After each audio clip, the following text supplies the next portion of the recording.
What would you do if your car broke down in the middle of nowhere, miles away from civilization, with the sun burning down on you and not a single soul in sight? You would panic, right? You would feel your heart racing, your mouth going dry, your mind spinning with all the terrible things that could happen to you out there in that wasteland. Now imagine standing there, completely helpless, when suddenly a 12-year-old girl appears out of the dust and heat, walks straight up to your car, and starts fixing your engine like she was born to do it. Sounds impossible, doesn't it? But that's exactly what happened to Richard Maloney, a millionaire who thought he had seen everything life could offer. This is not just a story about a rich man and a poor girl. This is a story about secrets that have been buried for years, about lives that were never supposed to cross paths, and about a moment that changed everything for two people who couldn't be more different from each other. By the time you reach the end of this video, you will understand why some encounters are not accidents. Some encounters are destiny wearing a disguise. I need you to pay close attention to every single detail of what I'm about to tell you. Don't skip ahead. Don't get distracted. Because the secret hidden in this story is something you will never see coming. And when it finally comes out, I promise you, it will hit you right in the heart. So get comfortable, take a deep breath, and let's begin. And if you're someone who loves stories that stay with you long after they're over, make sure you subscribe to this channel and hit that notification bell. Trust me, you don't want to miss what we have coming next. Before we continue, please tell us where you're watching us from. We love seeing the reach of our stories. Richard Maloney had built his entire life on control. He controlled his businesses, his employees, his schedule, and every single detail of his existence down to the minute. He was the kind of man who didn't believe in surprises because he had enough money to make sure surprises never happened. If something could go wrong, he paid someone to make sure it didn't. If a problem appeared, he threw resources at it until it disappeared. That was the way Richard had lived for the past 30 years, and it had worked perfectly. Until today. He had decided to take his vintage car out for a drive through the desert, something he rarely did anymore. There was a time, years ago, when he used to love the feeling of the open road, the endless sky stretching above him, the silence that came from being miles away from everyone and everything. But somewhere along the way, between the meetings and the deals and the constant noise of success, he had forgotten what that feeling was like. So when he woke up that morning and saw the clear blue sky outside his window, something stirred inside him. Something old and almost forgotten. And before he could talk himself out of it, he was behind the wheel, driving toward the horizon. The first 2 hours were everything he had hoped for. The road stretched out before him like a gray ribbon cutting through the golden sand, and the only sound was the hum of his engine and the wind rushing past his windows. He felt free in a way he hadn't felt in years. He felt like the young man he used to be. Before the money, before the power, before all the things that were supposed to make him happy but somehow never quite did. Out here, none of that mattered. Out here, he was just a man and a car and an endless desert that didn't care how much money he had in his bank account. But then, without warning, everything changed. The engine coughed, it sputtered, and then, with a sound that made Richard's stomach drop, it died completely. He tried to restart it, pumping the gas pedal, turning the key over and over again, but nothing happened. The car had given up, and it had chosen the worst possible place to do it. Richard stepped out and looked around, shielding his eyes from the brutal sun. There was nothing. No buildings, no other cars, no signs of life anywhere. Just sand and rock and heat that seemed to press down on him from every direction. He pulled out his phone, already knowing what he would find. No signal, not even a flicker of connection. He was completely alone, stranded in the middle of a desert that suddenly felt less like an escape and more like a trap. For the first time in longer than he could remember, Richard Maloney had no idea what to do. He couldn't buy his way out of this. He couldn't call someone to fix it. He was at the mercy of circumstances, and circumstances didn't seem to be in a merciful mood. He opened the hood of the car, staring at the engine like it was a puzzle written in a language he had never learned. He knew nothing about machines. He had people for that. He had always had people for everything. And standing there with grease dripping onto his expensive shoes, he realized just how useless all his money was in a situation like this. The sun was getting hotter. His throat was getting drier. And the silence of the desert was starting to feel less peaceful and more menacing with every passing minute. That's when he saw her.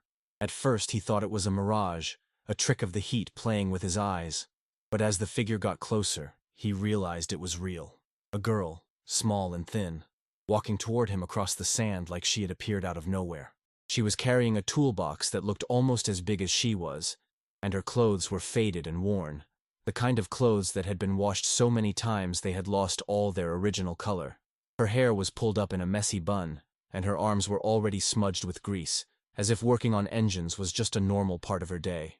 But it was her face that caught his attention. It was young, so young, but her eyes held something that didn't match her age. They were serious, focused, and completely unafraid. She stopped a few feet away from him and looked at the car, then looked at him, then looked back at the car, and without saying a word, she walked past him, set down her toolbox, and leaned over the engine like she was greeting an old friend. Richard stood there, frozen, his mouth hanging open. "What are you doing?" he finally managed to ask. The girl didn't even look up. "Fixing your car," she said simply. "Unless you want to stand out here until you turn into a skeleton." Richard watched her work, his mind struggling to process what his eyes were seeing. This wasn't possible. This was a child, a little girl who should be in school, who should be playing with friends, who should be doing anything other than standing in the middle of a scorching desert with her hands buried in the engine of a car that cost more than most houses. But there she was, moving with a confidence and precision that most professional mechanics would envy. Her small hands navigated the maze of wires and metal parts like they had done it 1,000 times before. She didn't hesitate. She didn't second-guess herself. She knew exactly what she was doing, and watching her was like watching a master artist at work.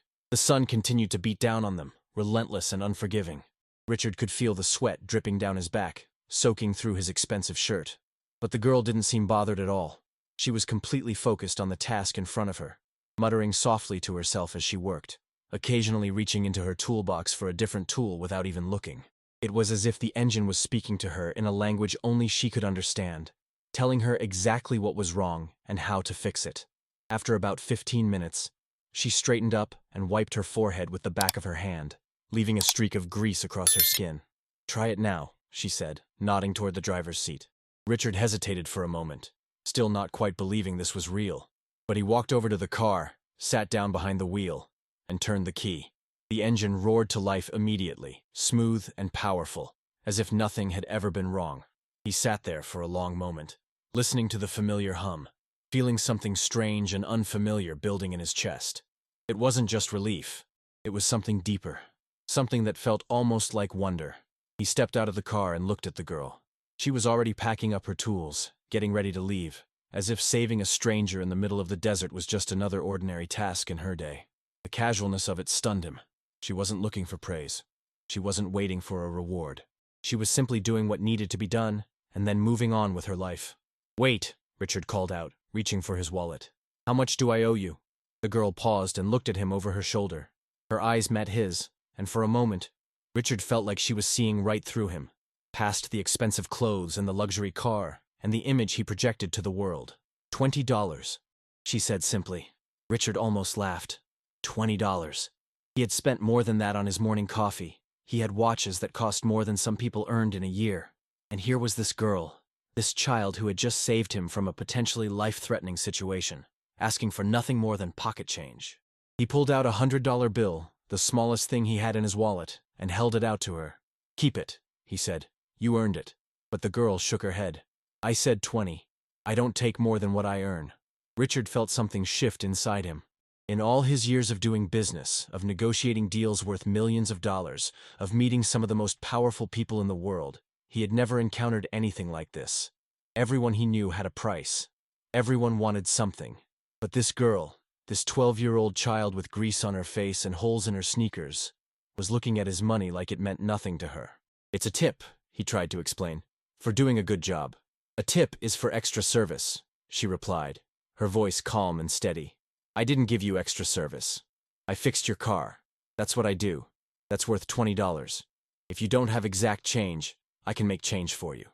She reached into her pocket and pulled out a small roll of worn bills, clearly prepared for this exact situation. Richard stared at the money in her hand, then looked back at her face, and something inside him cracked. Not broke, not shattered, but cracked. Like a wall that had been standing for too long finally showing its first signs of weakness. He took the 20 and handed her the 100. "Keep the change," he said. "Not as a tip, as a thank you, from someone who doesn't say thank you very often." The girl looked at the money in her hand, then looked up at him with those impossibly old eyes. For a moment, something flickered across her face. Something that might have been surprise or maybe something softer. But it was gone as quickly as it appeared, replaced by that same steady, unreadable expression. "Thank you," she said quietly. And then she turned and started walking away, heading toward a cluster of run-down buildings in the distance that Richard hadn't noticed before. He watched her go, this tiny figure carrying a toolbox across the desert sand, and he felt something he couldn't quite name. It was like watching a question walk away before you had a chance to ask it. Who was she? Where did she come from? How did a child end up out here, alone, fixing cars for $20 in the middle of nowhere?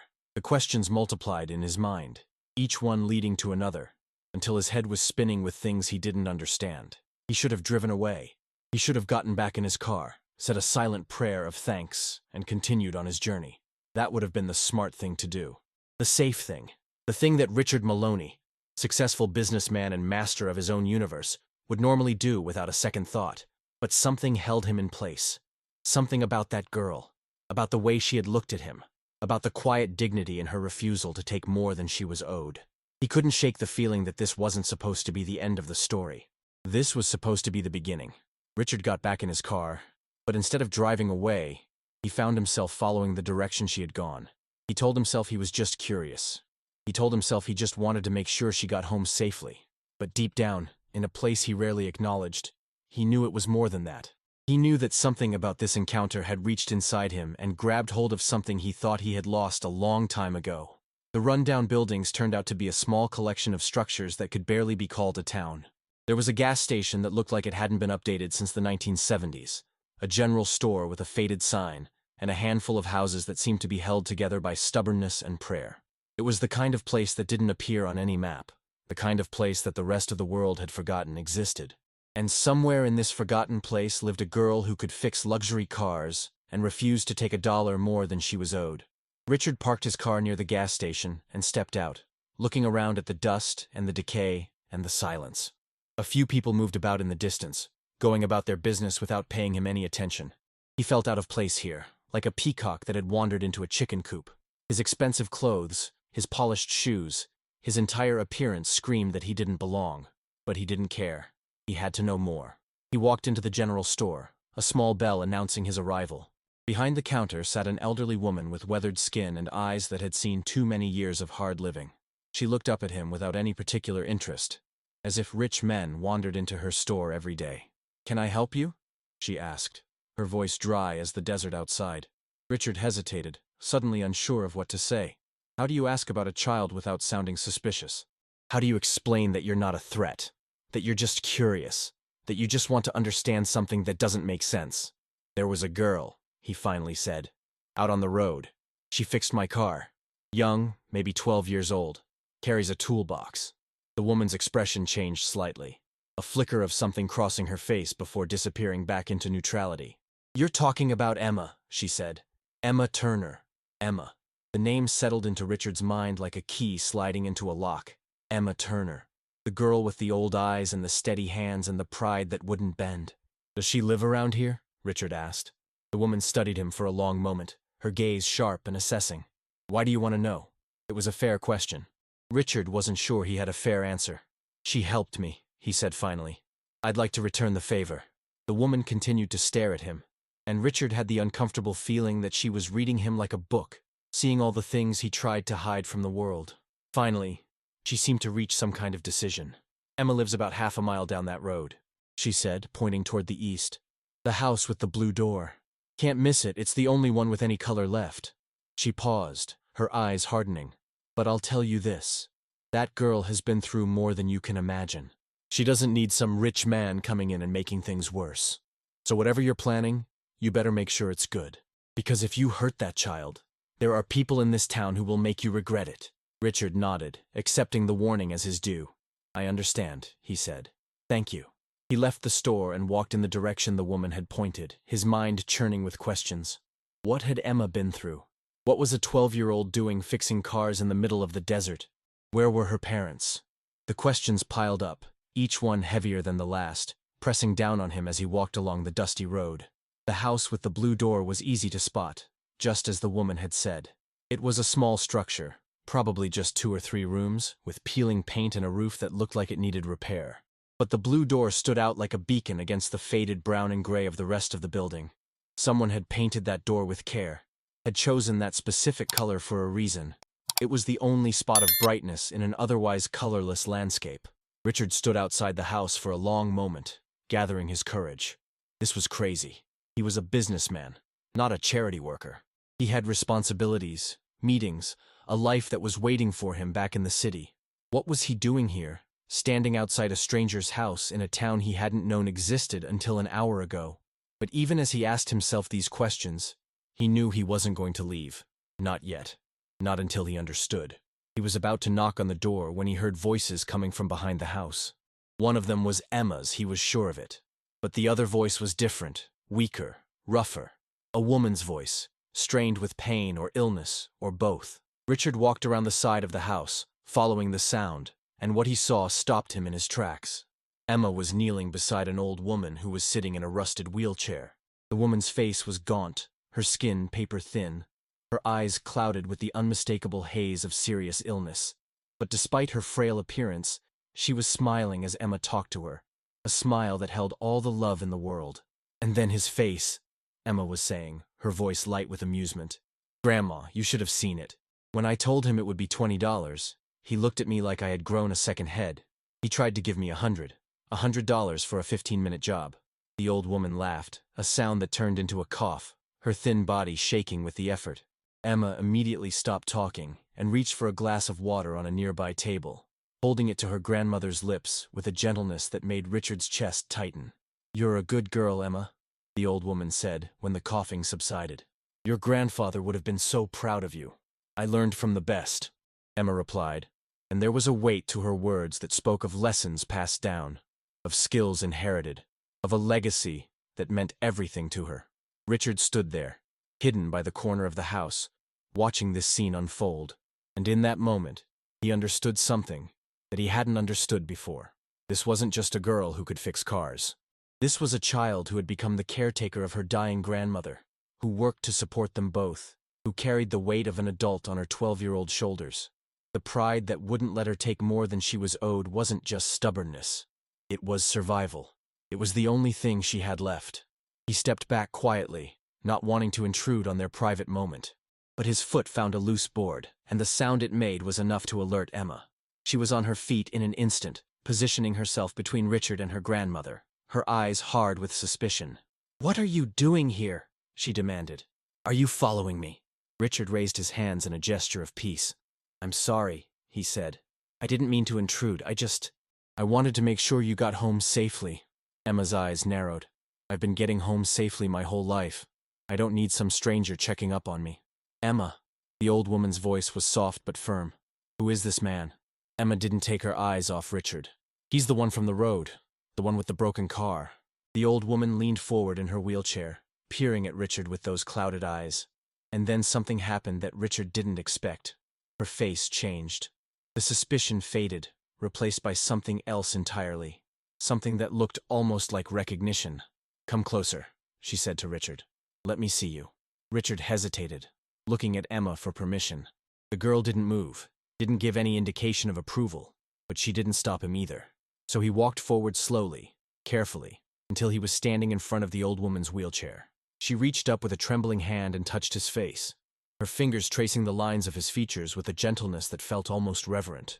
And then she whispered something that made Richard's blood run cold. "You look just like him," she said. "You look just like my son." The words hung in the air like smoke, impossible to ignore, impossible to understand.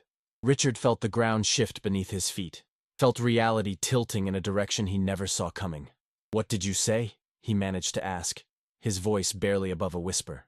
But before the old woman could answer, Emma stepped forward, her face twisted with confusion and the beginning of anger. "Grandma, what are you talking about? You don't have a son. You've never had a son. You told me yourself that you only had one child, and that was my mother." The old woman's eyes filled with tears, decades of secrets swimming in their depths. She looked at Emma, then at Richard, then back at Emma again. And when she spoke, her voice cracked with the weight of a truth she had carried alone for far too long. "There are things I never told you, my darling. Things I thought I would take to my grave. But seeing this man, seeing his face..." She trailed off, her hand still reaching toward Richard. "I think God has other plans." Richard's mind was reeling. He thought about his own past, about the questions he had never been able to answer. He had been adopted as an infant, a fact he had known his entire life. His adoptive parents had loved him, had given him everything, but they had never been able to tell him who his birth parents were. The records had been sealed, lost, destroyed in a fire that consumed the agency that had handled his adoption. He had spent years trying to find answers, hiring investigators, chasing leads that went nowhere, and eventually, he had given up. He had accepted that some questions didn't have answers, that some mysteries were meant to stay unsolved. But now, standing in front of this dying woman in a forgotten town in the middle of the desert, those questions came rushing back with a force that nearly knocked him off his feet. "Who are you?" he asked, his voice shaking. "Who was your son?" The old woman, whose name he would later learn was Margaret Turner, closed her eyes for a moment, as if gathering strength for what she was about to say. When she opened them again, they were clear, focused, filled with a determination that seemed to push back against the illness ravaging her body. 53 years ago, she began, her voice steady despite its weakness. "I gave birth to a baby boy. I was young, unmarried, living in a time when those things mattered more than they should have. My family gave me a choice: give up the baby or be cast out with nothing. I was 17 years old. I had nowhere to go, no way to survive on my own. So I made the hardest decision of my life. I let them take my son." Richard felt something breaking inside him, something he hadn't even known was there. "What happened to him?" he asked, though some part of him already knew the answer. "They told me he would go to a good family," Margaret continued. "They told me he would have a better life than I could ever give him. And I believed them because I had to believe them, because the alternative was too painful to bear." She paused, her breath coming in shallow gasps. "They named him Thomas. That was the name I gave him, the only thing I was allowed to give him. Thomas. After my father." Richard's knees nearly buckled. Thomas. His middle name. The name his adoptive parents had told him was on his original birth certificate, the one piece of information that had survived the fire. "I never stopped thinking about him," Margaret said, tears now streaming freely down her weathered face. "Not a day went by when I didn't wonder where he was, if he was happy, if he ever thought about me. And then, years later, I met my husband, a good man who loved me despite my past. We had a daughter together, and I poured all the love I couldn't give to Thomas into her. But it was never enough. The hole in my heart never closed." Emma stood frozen, her face pale, her eyes wide with shock. This was clearly news to her as well, a secret her grandmother had kept hidden for over half a century. "Grandma," she whispered, "why didn't you ever tell me?" Margaret reached out and took Emma's hand, pulling her close. "Because it hurt too much, my darling. Because every time I thought about him, I felt like I was dying all over again. And after your mother passed, after you came to live with me, I couldn't bear to burden you with my pain. You had enough of your own." Richard's mind was racing, trying to piece together a puzzle that suddenly had too many pieces. If Margaret was his birth mother, that meant Emma's mother was his sister, which meant Emma was his. "She's my niece," he said aloud, the words sounding foreign on his tongue. "Emma is my niece." Margaret nodded, her face crumpling with emotion. "I've prayed for this moment my whole life. I've prayed that somehow, someday, I would see my son again. And now here you are, standing in my backyard, brought to me by my granddaughter. If that's not God's work, I don't know what is." Emma looked between her grandmother and Richard, her expression shifting from shock to disbelief to something that might have been the very beginning of wonder. "This doesn't make sense," she said. "This can't be real." But even as she said the words, Richard could see something in her eyes, a spark of recognition that matched his own. They had the same nose, he realized suddenly, the same shape to their jaw, features that he had always assumed were just his own, but now understood were part of a larger pattern, a family resemblance that stretched across generations. "I know this is a lot to take in," Richard said softly, kneeling down so he was at eye level with Emma. "I'm having trouble believing it myself, but I want you to know that I'm not going anywhere. Whatever this means, whatever comes next, I'm going to be here. You're not alone anymore, Emma. Neither of you are." Emma stared at him for a long moment, those old eyes searching his face for any sign of deception. And then, slowly, almost imperceptibly, something in her softened. Not completely, not all at once, but enough. Enough to suggest that maybe, just maybe, she was willing to let him in. The days that followed were a blur of revelations and adjustments. Richard postponed his return to the city indefinitely, checking into a small motel in the nearest town with an actual signal and spending every possible moment at Margaret's house. There were DNA tests to confirm what they all already felt in their hearts. Conversations that lasted hours as Margaret shared stories of a past she had kept locked away for decades, and quiet moments where no one spoke at all because some emotions are too big for words. He learned about Emma's mother, Sarah, who had died in a car accident 3 years ago, leaving Emma orphaned at 9 years old. He learned how Margaret, already sick and barely able to care for herself, had taken Emma in without hesitation, because that's what family does. He learned how Emma had taught herself to fix cars using her grandfather's old manuals, how she had turned a hobby into a necessity, earning money to buy her grandmother's medicine and keep food on the table. He learned how a 12-year-old girl had become the head of a household, carrying burdens that would crush most adults. And with every new piece of information, Richard felt something shifting inside him. For 53 years, he had been incomplete without knowing it. He had filled the emptiness with money, with success, with all the things the world told him should make a person happy.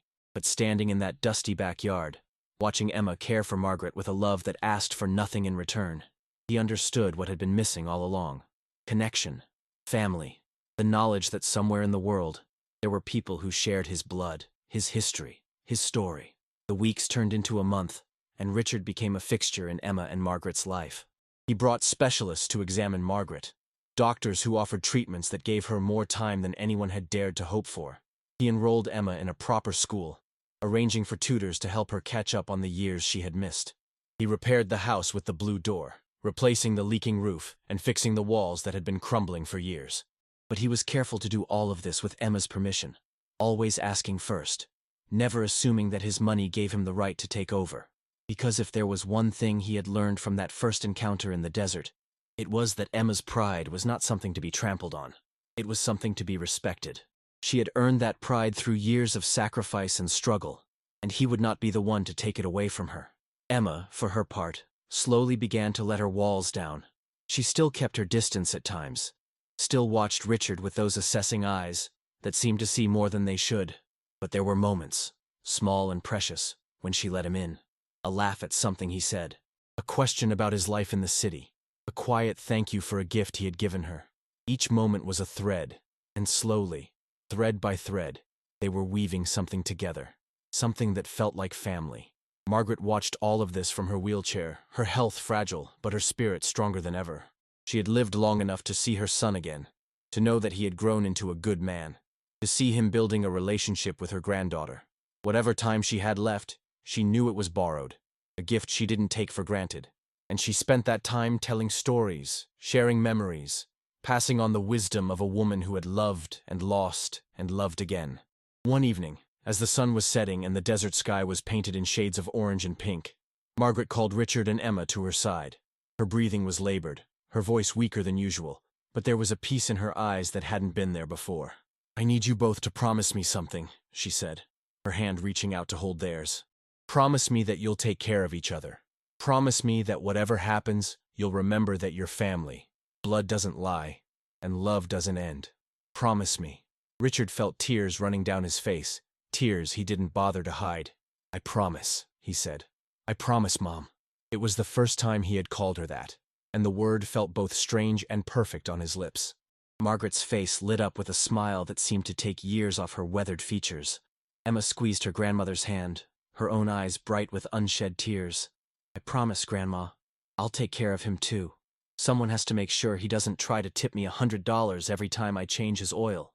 Margaret laughed, a sound that turned into a cough but was beautiful anyway. "That's my girl," she whispered. "That's my brave, wonderful girl." 2 weeks later, Margaret Turner passed away in her sleep, surrounded by the two people she loved most in the world. She went peacefully, with a smile on her face, having lived long enough to see her family made whole again. The service was small, just Richard and Emma and a handful of townspeople who had known Margaret for years. But it was filled with love, with stories, with the kind of grief that only comes from losing someone who truly mattered. After the funeral, Richard and Emma stood in front of the house with the blue door, neither of them sure what to say.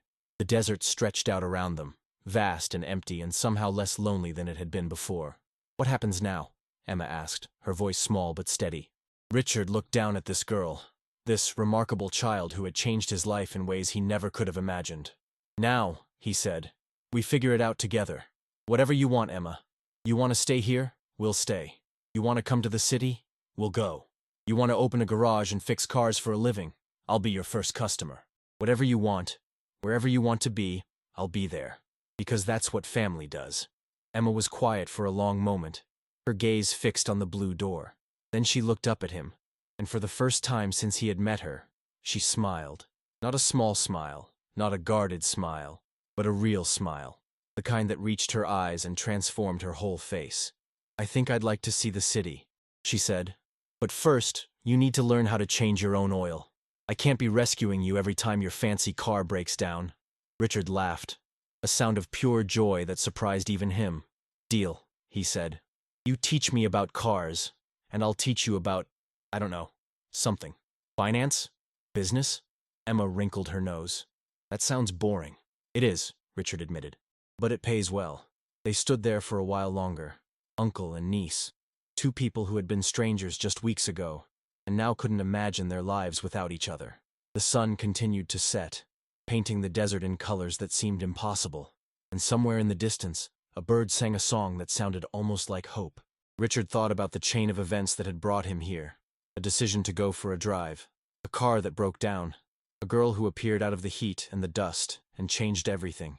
If any single one of those things had happened differently, they never would have met. He never would have known about Margaret, about Emma, about the family he had been missing his whole life. It was almost too much to comprehend, the way the universe had conspired to bring them together. But maybe that's how it works. Maybe the most important moments in our lives don't announce themselves with fireworks and fanfare. Maybe they sneak up on us disguised as problems, as inconveniences, as breakdowns in the middle of the desert. Maybe the secret is learning to recognize them when they come, to embrace them instead of pushing them away, to trust that even when things fall apart, they might be falling into place. Now, before I let you go, I want to ask you something. Have you ever had a moment like that? A time when something went wrong and turned out to be the best thing that ever happened to you? I'd love to hear your story in the comments below. And if this video touched your heart, if it made you think or feel or remember something important, please share it with someone who needs to hear it. Stories like this are meant to be passed on. Thank you for staying with me until the very end. Thank you for being part of this journey. And remember, sometimes the people who change our lives the most are the ones we never expected to meet. They might be fixing our car on a dusty desert road. They might be hiding in plain sight, waiting for us to notice them. All we have to do is pay attention. If you haven't already, subscribe to this channel and hit that notification bell. I promise to keep bringing you stories that matter, stories that stay with you long after the video ends. Until next time, take care of yourselves and take care of each other, because in the end, that's all any of us really have. Each other.